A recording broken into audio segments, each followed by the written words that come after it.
It is not safe to tie the neutral and ground wires together. There are several reasons why this is the case. Firstly, it is an electrical code violation. The National Electrical Code, commonly referred to as the NEC, strictly prohibits connecting the neutral and ground wires together. Secondly, it creates a safety hazard. Neutral and ground wires serve different functions in an electrical system. The neutral wire is designed to carry the return current back to the power source, typically the electrical panel or transformer. The ground wire, on the other hand, provides a safe path for fault currents, helping to protect against electrical shock. Connecting the neutral and ground wires together can create what are known as bootleg grounds. This can lead to a potential shock hazard because it can cause metal parts of appliances and electrical equipment to become energized. Thirdly, it can result in equipment damage. Connecting the neutral and ground wires can damage appliances and disrupt their operation. This can lead to premature failure of electrical components or even electrical fires. The improper connection can cause current to flow through unintended paths, overloading sensitive electronic components. Fourthly, it can lead to incorrect voltage readings. If the neutral and ground wires are tied together, voltage readings will be incorrect. This can make it difficult to troubleshoot electrical problems and identify faults in the electrical system. Accurate voltage readings are essential for diagnosing electrical issues and ensuring the proper functioning of electrical equipment. The correct solution is to run a new circuit to the panel that provides a separate neutral wire for the cooktop. This will ensure safe and proper operation of the appliance. Running a new circuit involves installing a new cable from the electrical panel to the location of the cooktop. This cable should include separate hot, neutral, and ground wires. The hot wires provide the power to the cooktop, the neutral wire provides a return path for the current, and the ground wire provides a safety path for fault currents. When explaining this to someone, emphasize the dangers of connecting the neutral and ground wires, citing the NEC regulations that prohibit this practice. Show examples of electrical fires or equipment damage caused by this practice to illustrate the potential consequences. Emphasize that the safety and reliability of the electrical system is paramount and should not be compromised for the sake of convenience or cost savings. Suggest that they consult with a qualified electrician if they are hesitant to run a new circuit themselves. A licensed electrician has the expertise and experience to safely and properly install the new circuit, ensuring that it meets all applicable codes and standards. When discussing grounding and bonding, it's important to understand their distinct roles in ensuring electrical safety. Grounding refers to connecting the electrical system to the earth, providing a path for fault currents to flow back to the source. Bonding, on the other hand, involves connecting non-current carrying metal parts of electrical equipment together to create a low impedance path for fault currents. The purpose of grounding is to stabilize voltage and provide a reference point for the electrical system, while the purpose of bonding is to minimize voltage differences between metal parts, reducing the risk of electric shock. The NEC provides detailed requirements for grounding and bonding, including the types of grounding electrodes that are permitted, the size of grounding and bonding conductors, and the methods for connecting grounding and bonding conductors to electrical equipment. Some grounding electrodes that are recognized by the NEC include metal underground water pipes, metal frames of buildings, and ground rods. The size of grounding and bonding conductors is determined by the size of the circuit conductors, as specified in NEC Table 250.122. Common methods for connecting grounding and bonding conductors include using listed connectors, exothermic welding, and reversible compression connectors. Understanding the NEC requirements for grounding and bonding is essential for ensuring the safety and reliability of electrical systems. Proper grounding and bonding can help to prevent electrical shock, minimize the risk of fire, and protect electrical equipment from damage. Consulting with a qualified electrician is recommended to ensure that grounding and bonding systems are installed correctly and in accordance with all applicable codes and standards. When installing a new circuit for a cooktop, it's important to consider the ampacity of the circuit conductors, which refers to the maximum current that the conductors can safely carry without overheating. The NEC provides guidelines for determining the ampacity of conductors based on factors such as the conductor material, insulation type, and ambient temperature. The ampacity of the circuit conductors must be sufficient to handle the anticipated load of the cooktop, taking into account factors such as the cooktop's wattage rating and duty cycle. It's also important to consider voltage drop, which refers to the reduction in voltage that occurs as electricity flows through the circuit conductors. Excessive voltage drop can cause the cooktop to operate inefficiently and may even damage the appliance. The NEC recommends limiting voltage drop to no more than 3% for branch circuits and 5% for feeders. To minimize voltage drop, it's important to use conductors of sufficient size and to keep the length of the circuit as short as possible. When selecting circuit breakers for the new cooktop circuit, it's important to choose breakers that are properly sized to protect the circuit conductors and the cooktop itself. The NEC requires that circuit breakers be rated at or below the ampacity of the circuit conductors. It's also important to consider the interrupting rating of the circuit breakers, which refers to the maximum fault current that the breakers can safely interrupt. The interrupting rating of the circuit breakers must be sufficient to handle the available fault current at the point of installation. When installing the new circuit, it's important to follow all applicable codes and standards, including the NEC and local electrical codes. It's also important to use proper wiring methods and materials, such as properly sized conductors, listed connectors, and approved raceways. All electrical connections should be made securely and should be protected from mechanical damage and environmental factors. Before energizing the new circuit, it's important to test the circuit for proper wiring and grounding. This can be done using a multimeter or other testing equipment. The circuit should be tested for continuity voltage and insulation resistance to ensure that it is safe and properly functioning. If any problems are detected, they should be corrected before energizing the circuit. If someone is not comfortable working with electricity, it's always best to consult with a qualified electrician to ensure that the job is done safely and properly. Electricity can be dangerous, and it's important to take all necessary precautions to protect oneself and others from electrical shock and fire. When working with electrical circuits, it's important to always energize the circuit before working on it. This can be done by turning off the circuit breaker that supplies power to the circuit. It's also important to verify that the circuit is de-energized using a multimeter or other testing equipment. Before touching any wires or electrical components, it's important to wear appropriate personal protective equipment, such as rubber gloves and safety glasses. These will help to protect against electrical shock and other hazards. When working on electrical circuits, it's important to be aware of the potential hazards and to take steps to mitigate those hazards. Some common electrical hazards include electrical shock, arc flash, and electrocution. The electrical shock can occur when a person comes into contact with an energized conductor or electrical component.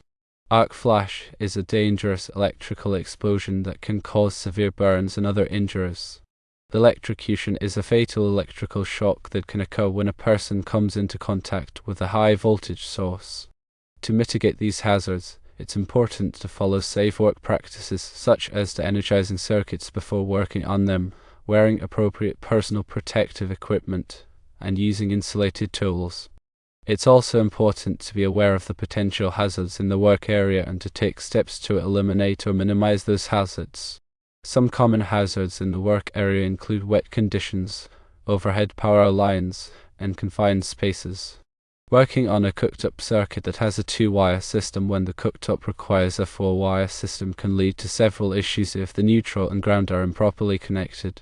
Here's a breakdown of the potential problems and why it's essential to run a new 4-wire circuit. Firstly, electrical code violations occur. The NEC sets specific rules for grounding and neutral connections. Modern cooktops typically require a 4-wire connection, including 2 hot wires, a neutral wire, and a ground wire.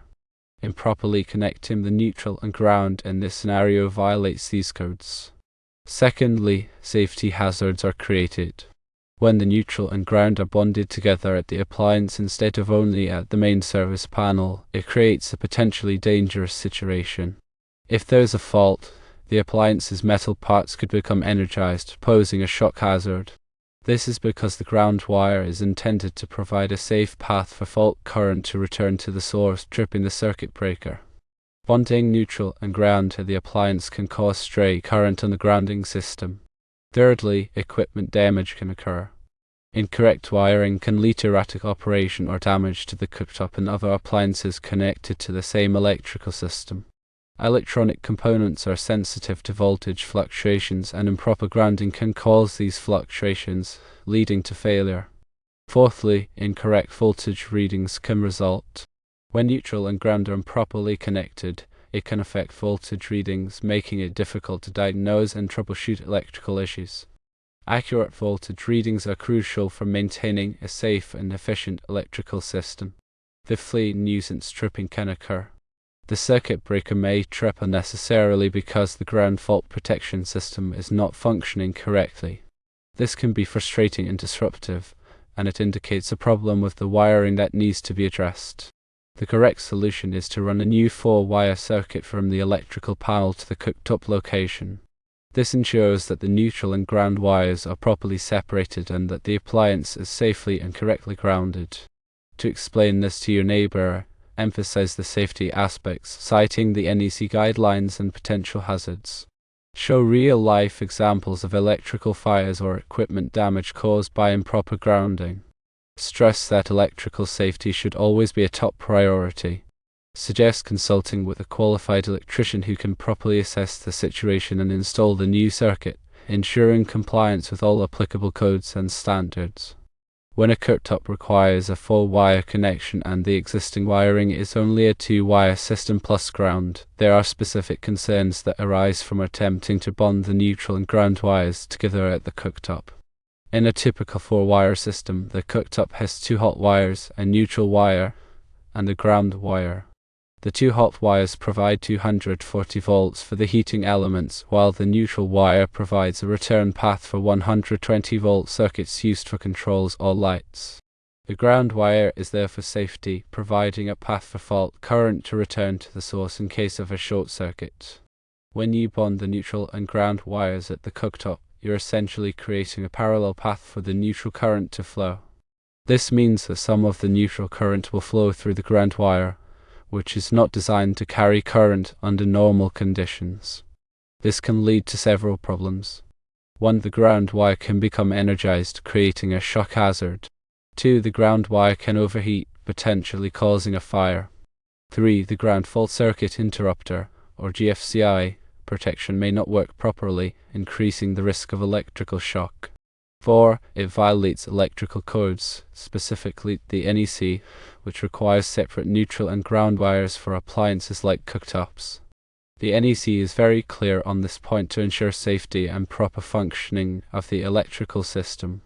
It's also important to consider the potential for electromagnetic interference, or ME, when the neutral and ground wires are bonded together.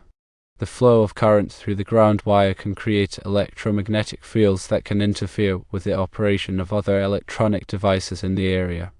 This can cause problems with televisions, radios, and other sensitive equipment. Running a new 4-wire circuit ensures that the neutral and ground wires are properly separated and that the cooktop is safely and correctly grounded. This eliminates the risk of electrical shock, fire, and ME, and it ensures compliance with electrical codes. When discussing the need for a new 4-wire circuit with someone, it's helpful to explain the different functions of the neutral and ground wires and why it's important to keep them separate. You can also show them diagrams of how a 4-wire circuit is wired and how it provides a safer and more reliable electrical connection. It's also a good idea to emphasize the potential consequences of improper wiring, such as electrical shock, fire, and equipment damage. These are serious risks that should not be taken lightly. The cost of running a new 4-wire circuit is a small price to pay for the peace of mind that comes with knowing that the cooktop is safely and correctly wired. Always consult with a qualified electrician to ensure that the work is done properly and in compliance with all applicable codes and standards. They have the expertise and experience to assess the situation, recommend the appropriate solution, and perform the work safely and efficiently. The importance of a dedicated neutral wire in a 4-wire cooktop circuit cannot be overstated, particularly when upgrading from an older 2-wire system. In a 2-wire system, the neutral wire carries the return current from the appliance back to the electrical panel. When a cooktop requires a 4-wire connection, it typically indicates that the appliance has components that operate at both 240 volts and 120 volts. The 240 volts is used for the heating elements, while the 120 volts is used for controls, lights, or other auxiliary functions. A dedicated neutral wire is essential for providing a stable and reliable return path for the 120 volt circuits. Without a dedicated neutral wire, the 120 volt circuits would have to share the ground wire as a return path, which is not safe or code compliant. This can lead to voltage fluctuations, equipment damage, and an increased risk of electrical shock. The NEC requires a separate neutral wire for appliances like cooktops that have both 240 volt and 120 volt components. This requirement is intended to ensure that the appliance operates safely and reliably and that the risk of electrical shock is minimized. When upgrading to a 4-wire system, it's important to use the correct size of wire for the neutral conductor. The size of the neutral conductor should be based on the anticipated load of the 120 volt circuits. The NEC provides guidelines for determining the appropriate size of the neutral conductor based on factors such as the wattage rating of the appliance and the duty cycle of the 120 volt circuits. It's also important to ensure that the neutral wire is properly connected to the neutral bus bar in the electrical panel. The connection should be tight and secure, and the neutral wire should be properly identified. The ground wire should also be properly connected to the ground bus bar in the electrical panel. The ground bus bar is typically bonded to the metal enclosure of the electrical panel and to the grounding electrode system. The grounding electrode system provides a connection to the earth, which helps to stabilize voltage and provide a path for fault current to return to the source. When explaining the need for a dedicated neutral wire to someone, it's helpful to use simple language and to avoid technical jargon. You can explain that the neutral wire is like a return lane on a highway, providing a dedicated path for the current to flow back to the source. You can also explain that the ground wire is like a safety net, providing a path for fault current to return to the source in case of a short circuit. By using these analogies, you can help them understand the importance of a dedicated neutral wire and why it's essential for safe and reliable operation of the cooktop. If the person is still hesitant to run a new 4-wire circuit, you can offer to consult with a qualified electrician to get a second opinion. A qualified electrician can assess the situation and explain the risks and benefits of different wiring options. They can also provide a cost estimate for running a new 4-wire circuit. Ultimately, the decision of whether or not to run a new 4-wire circuit is up to the individual. However, it's important to make an informed decision based on a clear understanding of the risks and benefits. If there is any doubt, it's always best to err on the side of safety and consult with a qualified electrician.